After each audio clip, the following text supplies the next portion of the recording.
میں نے تمام مسلمانوں پہ نظر ڈالی، مجھ جیسی ایک ہی ذات ملی، اس لیے میں اس کے علاوہ کسی کو لے کے ہی نہیں آ سکتا تھا۔ بہت سی ہمارے پاس چیزیں ہیں، ذرا سا ہم اپنے عقل میں گھوڑ دوڑائیں، تاریخ کلیئر کر دیتی ہے کہ معاملہ کیسا تھا۔ اب اسی عقل کے معیار پر کوئی نبی کو پہچان نہیں سکتا، یہ میرا دعویٰ ہے، سوائے ایک ذات کے، اور اس ذات کا نام ہے اللہ۔ کیوں؟ 2 منٹ میرے ساتھ رہیے تاکہ دوبارہ ایک اور قانون سمجھ میں آئے۔ دیکھیے عزیزوں، علم کا تقاضا یہ ہوتا ہے کہ جو عالم ہے، یہ علم کے اندر 3 چیزیں ہوتی ہیں، عالم، معلوم اور علم۔ صحیح بھائی، آپ سب مجھے دیکھ رہے ہیں، آپ سب کو میرا علم ہے، میں آپ کو دیکھ رہا ہوں، مجھے آپ کا علم ہے۔ تو آپ اگر مجھے دیکھ رہے ہیں تو آپ کو کہا جائے گا عالم، اور مجھے کہا جائے گا معلوم، اور وہ جو کیفیت آپ کے وجود میں ہے اسے کہا جائے گا علم۔ صحیح؟ جس چیز کا علم ہوتا ہے اسے کہا جاتا ہے معلوم، جس کو علم ہوتا ہے اسے کہا جاتا ہے عالم۔ یہ تو اردو کے ہی الفاظ ہیں، اس میں کون سی دقت ہے؟ علم کے معاملے میں شرط ہے کہ عالم معلوم کے اوپر برابر بھی نہیں ہو سکتا، نیچے تو دور کی بات ہے۔ کیوں؟ کیونکہ اگر عالم معلوم سے نیچے ہوگا تو کبھی بھی علم حاصل نہیں کر پائے گا۔ اور فرمانے، کیونکہ علم حاصل کرنے کے لیے احاطہ ہونا چاہیے۔ اسی لیے جب آپ کو کسی چیز کا صحیح علم لینا ہوتا ہے تو آپ کیا کرتے ہیں؟ اسے اوپر سے دیکھتے ہیں۔ ابھی آپ شاید اندازہ نہیں لگا پائیں گے کہ موہان کتنا بڑا ہے، لیکن اگر آپ بلندی کے اوپر جائیے اور وہاں سے موہان کو دیکھیے، کبھی تو پلین کا سفر کسی نے کیا ہوگا، بڑی آسانی سے سمجھ میں آ جاتا ہے۔ جب اونچائی سے دیکھو تو ہر باریکی سمجھ میں آ جاتی ہے۔ سمجھ میں آتا ہے نہیں؟ تو علم حاصل کرنے کے لیے یہ شرط ہے کہ عالم کو معلوم سے اوپر ہونا چاہیے۔ مولا نے مسئلہ ہی ختم کر دیا، کہا تمہیں نہیں معلوم نبی کی ذات کون سی ذات ہے؟ نبی کی ذات مخلوقات میں سب سے اوپر ہے۔ جب سب سے اوپر ہے اور تمام مخلوقات نبی کے نیچے ہیں تو کسی کو نبی کا علم ہو ہی نہیں سکتا، کسی کو نبی کا علم ہو ہی نہیں سکتا۔ اسی لیے ہم کہتے ہیں مخلوقات کو کبھی بھی خالق کا علم ہو ہی نہیں سکتا، کیونکہ مخلوقات نیچے ہیں، خالق اوپر ہے۔ درود پڑھے بر محمد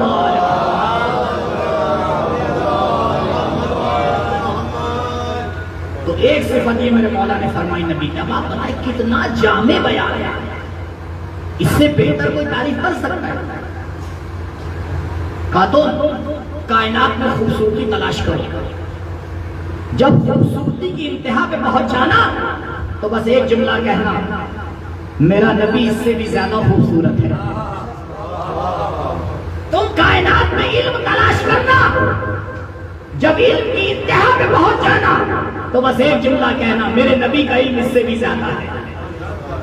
تم کائنات میں شجاعت تلاش کرنا، جب شجاعت کی انتہا پہ پہنچ جانا تو ایک جملہ کہنا، میرا نبی اس سے بھی زیادہ شجاع ہے۔ تم کائنات میں کمال تلاش کرنا، جب کمال کی انتہا پہ پہنچ جانا تو بس ایک جملہ کہنا، میرا نبی اس سے بھی زیادہ کامل ہے۔ جو ہر بہتری میں اعلیٰ ہو اسے محمد مصطفیٰ کہتے ہیں۔ درود پڑھے بر محمد۔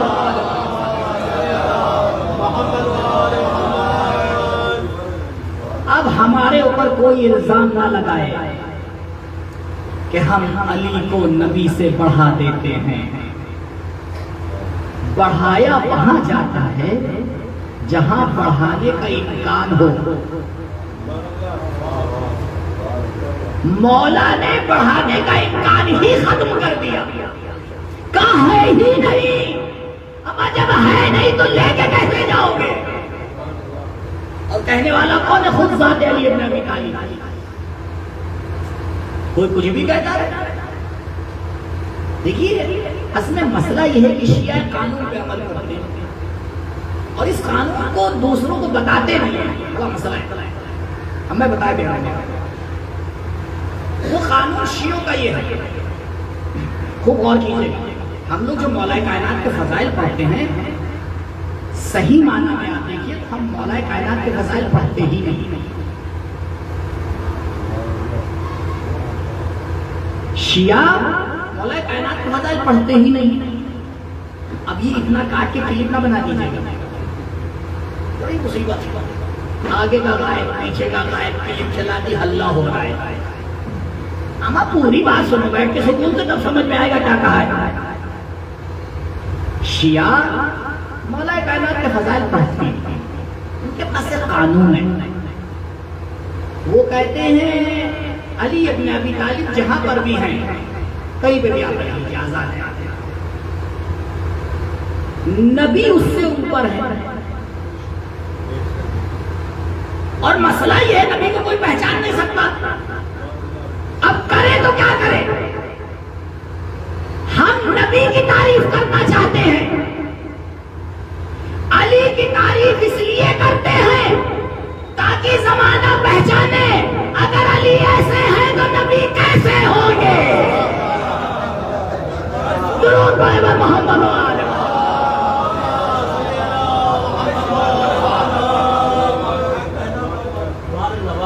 اس لیے تعریف کرتے ہیں۔ اب لوگ بات کو سمجھ نہیں پاتے۔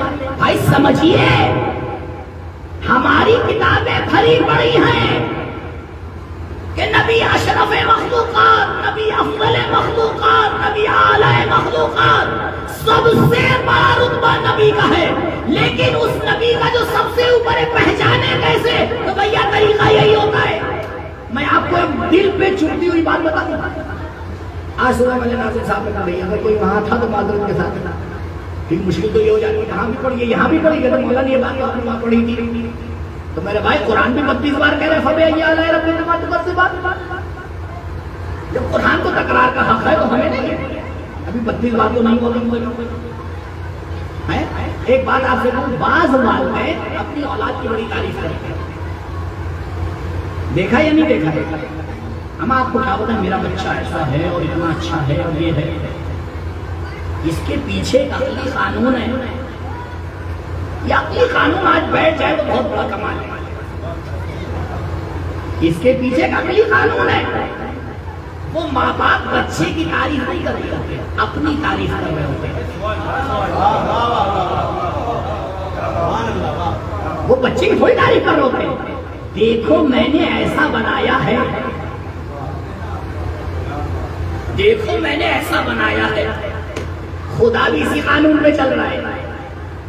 خدا جب نبی کی تعریف کرتا ہے تو یہی سمجھانا چاہ رہا ہے بھیا جسے میں نے بنا دیا وہ ایسا ہے تو میں کیسا ہوں گا۔ درود پڑھے بر محمد و آلہ۔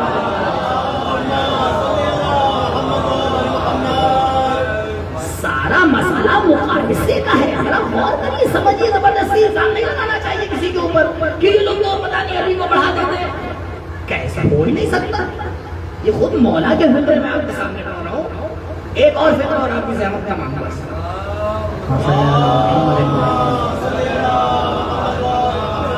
نہج البلاغہ میں خطبہ نمبر 144، البتہ تاکید پہلے بھی کر چکا ہوں، شاہ نجف سب آپ کو عاقبت میں لکھنے میں نام بارگاہ ہے، خدا نے توفیق دی، وہاں بھی ایک مجلسوں کا سلسلہ چل رہا ہے، وہاں میں نے ٹاپک پتہ ہے کیا رکھا ہے؟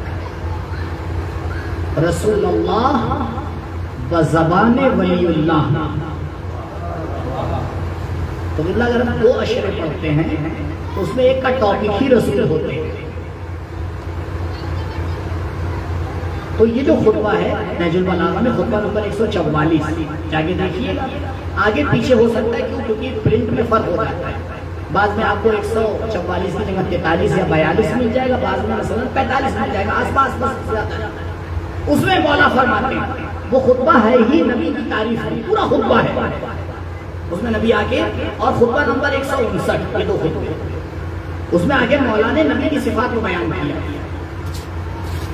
اب تقریباً کل ملا کے 80-90 صفات ہیں، کہاں میں نہ مجھے یاد ہے اتنی، نہ میں آپ کو بتا سکتا ہوں، 2-3 کی طرف پر اشارہ کر کے اپنے مسائل دیں۔ مولا فرماتے ہیں پروردگار نے اپنے نبی کو بھیجا داعیاً الی الحق، حق کی طرف دعوت دینے والا، وشاہداً علی الخلق، اور مخلوقات کے اوپر شاہد بنا کے بھیجا۔ عزیزوں غور فرمائیے گا، مجھے شاہداً علی الخلق کو بیان کرنا ہے۔ پوری دنیا کا قانون ہے، عقلی قانون، اس سے تو ہم ہٹتے ہی نہیں کہ گواہی دیکھے بغیر قبول نہیں کی جاتی۔ بتائیے قانون ہے یا نہیں؟ تھوڑا بہت تو کورٹ میں آنا جانا ہوا ہوگا، جج کے سامنے اگر گواہ پیش کیا جائے اور گواہ جج سے یہ کہے میلارڈ میں نے دیکھا نہیں ہے، فلاں نے مجھ سے کہا ہے، تم نے کہا بھاگ جائیے، بھی آپ گواہی دینے تو آ گئے۔ گواہی وہ دے گا جس نے خود، بولیے خود، کیونکہ ابھی میں جب اس قانون سے نتیجہ لوں گا نا تو بھی آپ کہیں آجا پھنس گئے۔ گواہی اس کی مانی جائے گی جس نے خود،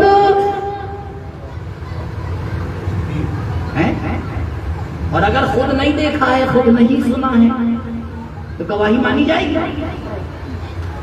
مولا کیا فرما رہے ہیں؟ مولا فرما رہے ہیں پروردگار نے نبی کو تمام مخلوقات کے اوپر گواہ خلق کیا۔ اس کا مطلب یہ ہے نبی پہلے خلق ہوئے ہیں، مخلوقات بعد میں خلق ہوئی ہے، کیونکہ اگر پہلے نہ ہوں گے گواہ نہیں بن پائیں گے۔ درود پڑھے بر محمد و آل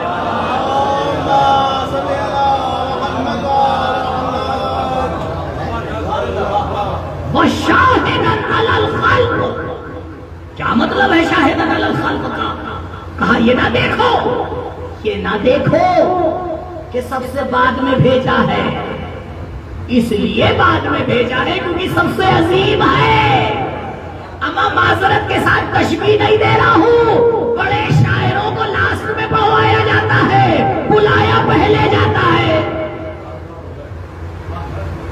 عقلی قانون ہے۔ کیوں پتہ ہے آپ کو کیوں؟ وجہ کیا اس ہے؟ کیونکہ ان کے اوپر بات ختم ہو جاتی ہے۔ اما وہ شروع میں آ کے اپنے اشعار پڑھ دیں تو پھر کسی کی جرت نہیں ہوتی شعر پڑھنے کی۔ تو اگر خدا محمد مصطفیٰ کو پہلے بھیج دیتا تو نہ موسیٰ کو آنے کی جرت ہوتی، نہ عیسیٰ کو آنے کی جرت ہوتی، نہ آدم کو آنے کی جرت ہوتی۔ تمام انبیاء کو نبی کو سلام کرنا چاہیے، یا رسول اللہ آپ نے صبر کر کے ہماری عزت بچا لی۔ درود پڑھے بر محمد و آل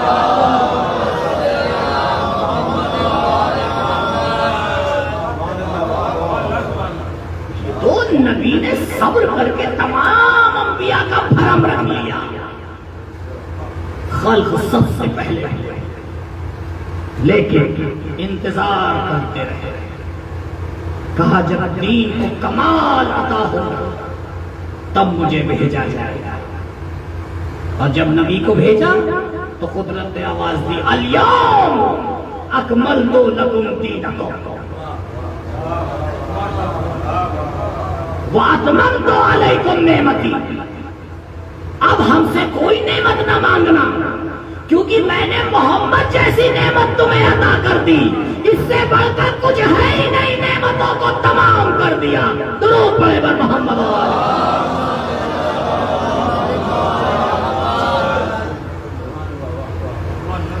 یہ ذات بابرکت اتنی اعلیٰ تھی کہ جتنے اس کے چاہنے والے تھے اس میں ایک ذات کو اس سے سب سے زیادہ محبت تھی، اور اس ذات کا نام ہے حسین ابن علی۔ اسی لیے میرے نبی نے فرمایا حسین منی و انا من حسین۔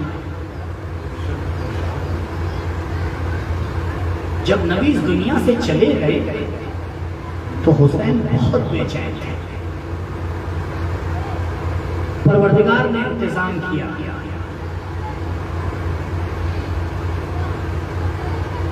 نبی کو ایک بیٹا دیا، حسین کو ایک بیٹا دیا جو رسول سے شباہت کرتا تھا، جس کا لقب ہی پڑ گیا تھا شبیہ رسول۔ عزاداروں، آج جمعرات کا دن ہے اور کچھ دیر کے بعد شب جمعہ آ جائے گی۔ ایک واقعہ ہے، مصائب کے طور پر اسی کو آپ کے سامنے پیش کرتا ہوں۔ ایک زائر کربلا ہے، اصفہان کا رہنے والا، جس کا نام ہے ملا عباس۔ ہر سال کربلا کی زیارت میں جاتا تھا، اور آپ یہ نہ سمجھیے کہ کربلا کی زیارت کے لیے صرف شیعہ آتے ہیں، جی نہیں، آپ اربعین میں جا کر دیکھیے، ہر مذہب والے آتے ہیں۔ جانتے ہیں کیوں؟ کیونکہ حسین صرف ہمارا نہیں ہے، انسان کو بیدار تو ہو لینے، ہر قوم پکارے گی ہمارا ہے حسین۔ اگر آج انسان حسین کو نہیں پکار رہا ہے تو اس کا مطلب ہے سو رہا ہے۔ انسان کو بیدار تو ہو لینے کو۔ ہر سال وہ جاتے تھے کربلا کی زیارت میں۔ ایک سال کاروان تیار ہوا، قافلہ سالار نے دیکھا سب آ گئے ہیں، ملا عباس نہیں آئے۔ فوراً پہنچا ملا عباس کے گھر پہ، دق الباب کیا، کھٹکھٹایا۔ ملا عباس باہر نکلے، دیکھا قافلہ سالار کھڑا۔ کہا ملا عباس کربلا نہیں چلو گے؟ ملا عباس کا سر جھک گیا۔ کہا بھائی تم تو جانتے ہو کہ میں ہر سال کربلا جاتا تھا، لیکن اس سال مال و دولت سے کمزور ہوں، نہیں جا سکتا، اتنا پیسہ نہیں کہ جاؤں۔ علی والے ایسے ہوتے ہیں۔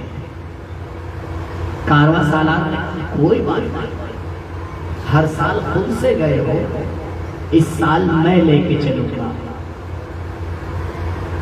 بس جیسے یہ جملہ سننا تھا، ملا عباس کو جنت مل گئی۔ گئے، فوراً تیار ہوئے، سامان سفر رکھا آگے۔ اب یہاں سے واقعہ ملا عباس کی زبانی سنیے۔ ملا عباس کہتے کہ کاروان چلا اصفہان سے کربلا کی جانب۔ ہم کربلا سے 2 منزل پہلے، کہ ہر منزل کا قافلہ رکتا تھا، 2 منزل پہلے رات ہوتی، قافلہ سالار نے کہا یہیں رک جاتے ہیں، سامان یہیں پر رکتے، صبح انشاءاللہ آگے سفر کو بڑھائیں گے۔ ابھی سامان سفر اتارا جا رہا تھا کہ مجھے خیال آیا کہ آج شب جمعہ ہے، اور شب جمعہ حسین کی زیارت مستحب ہے۔ اسی لیے آپ نے دیکھا ہوگا کہ پورا ہفتہ امام بارگاہ بند رہے، شب جمعہ کھول دیا جاتا ہے۔ کیوں؟ اور اس کے پیچھے جو وجہ ہے وہ شاید آپ کو نہیں معلوم، کیونکہ حسین جمعرات کے دن کربلا پہنچے ہیں۔ آپ حساب لگا لیجئے گا، عاشور کا دن جمعے کو پڑا ہے اور حسین 2 محرم کو کربلا پہنچے ہیں، اس کا مطلب 2 محرم کو جمعرات کا دن ہے۔ تو شب جمعہ زیارت امام حسین مستحب ہے۔ ملا عباس نے کہا کہ مجھے ایک دم سے یاد آیا، جیسے ہی یاد آیا آگے بڑھا۔ اسے کہتے ہیں امر بالمعروف، اچھائیوں کو پہنچانا۔ گئے کارواں والوں سے بات کی، اے کارواں والوں کیا کر رہے ہو؟ 2 ہی منزل تو بچی ہے، پتہ نہیں اگلے ہفتے زندہ رہے یا نہ رہے، یہ 2 منزلیں آج طے کر لیں تاکہ شب جمعہ حسین کی زیارت ہو جائے۔ کارواں والوں کی بھی سمجھ میں آیا، سامان سفر پھر سے باندھا گیا، کارواں چل پڑا۔ آدھی رات میں ملا عباس اپنے کاروان کے ساتھ کربلا پہنچے۔ حرم 24 گھنٹے کھلا رہتا ہے، گئے جا کے زیارت کی۔ اب زیارت کر کے نکل رہے تھے کہ کچھ جوان آئے، کہا ملا عباس تم تو نوحہ بھی پڑھتے ہو، ایک نوحہ پڑھو تاکہ حسین کے حرم میں ماتم ہو جائے۔ ملا عباس نے کہا میں نے نیت کی کہ اپنی ڈائری نکالوں گا، جو سا نوحہ آ جائے گا وہی پڑھوں گا، کیونکہ کربلا میں تو سب مظلوم ہیں۔ میں بھی صاحب اعزاز یہی پوچھ رہا تھا کہ بھئی موہان میں کوئی رسم تو نہیں ہے کہ آج کس کے مسائل پڑھے جائیں؟ کنی نے بڑی اچھی بات کی، اگر آپ کسی کے بھی مسائل پڑھتے ہوں گے، کیونکہ یہاں تو سب ہی حسین ہیں۔ ملا عباس نے اپنی بیاس کو، ڈائری کو کھولا، عزاداروں قیامت ہو گئی، علی اکبر کے حال کا نوحہ نکل آیا۔ ملا عباس کہتے میں نے نوحہ پڑھا، سب نے خوب گریہ کیا، میں سالوں برسوں سے کربلا آ رہا تھا، لیکن جیسا گریہ اس رات میں ہوا اس سے پہلے نہ ہوا۔ تھکا ہوا قافلہ جو 2 منزل پہلے ہی تھک چکا تھا، رات کے اندھیرے میں اپنے خیمے میں گیا۔ یہاں سے غور فرمائیے گا زادارو، ملا عباس کہتے میں اپنے خیمے میں گیا اور خیمے کے پردے کو باندھ رہا تھا کہ کسی نے پردہ ہلایا۔ میں نے کہا اتنی رات میں کون آ گیا؟ میں نے کہا کون؟ کہا ملا عباس آرام کرنے جا رہے ہو؟ کہاں؟ بہت تھک گئے ہیں۔ کہا اٹھو حسین ملنے آ رہے ہیں۔ بس جیسے ہی یہ جملہ سنا ملا عباس نے پردہ ہٹایا، باہر نکلے، عجب منظر دیکھا، ایک نور ہے جو چلتا چلا آ رہا ہے۔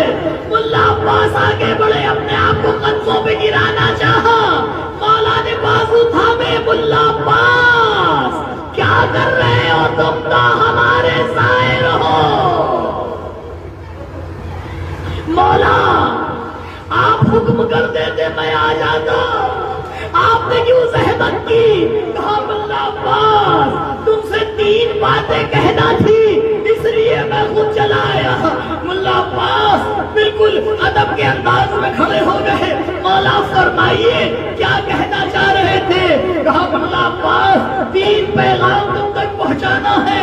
پہلا پیغام، جب کربلا سے اصفہان واپس جانا میرے شیعوں کو میرا سلام کہنا، اور کہنا جب بھی ٹھنڈا پانی پیے حسین کی پیاس تو یاد کر لے۔ اللہ اکبر، حسین کی مظلومیت، مولا ضرور پیغام پہنچ جائے گا۔ ملا عباس دوسرا پیغام تم زائروں کے لیے ہے، سب زائروں سے کل جا کے کہہ دینا جو حسین کی زیارت کے لیے آتا ہے آخرت میں حسین اس کی زیارت کو ضرور آئیں گے۔ اب آپ بتائیں یہ کیسے ممکن ہے حسین زیارت کو آئے رحمت پروردگار نہ آئے؟ کہ مولا ضرور یہ پیغام پہنچ جائے گا۔ کہا ملا عباس تیسرا پیغام تمہارے لیے ہے۔ مولا بتائیے میرے لیے کون سا پیغام ہے؟ بس عزاداروں میں نے مجلس کو ختم کیا۔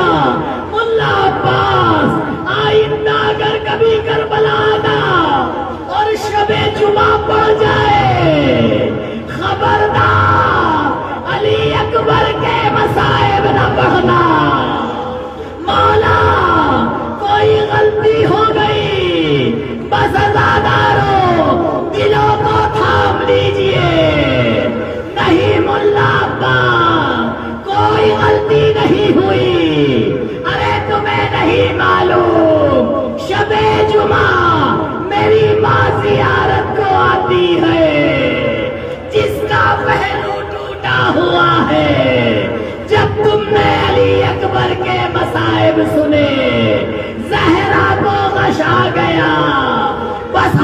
ہاتھ جوڑ کے کہوں گا بیوی آپ نے مصائب سنے آپ برداشت نہ کر پائی، ارے زینب کو سنبھالیے جس نے اپنی آنکھوں سے دیکھا علی اکبر کا لاشا ہے، صبح اسبا میں روندا جا رہا ہے۔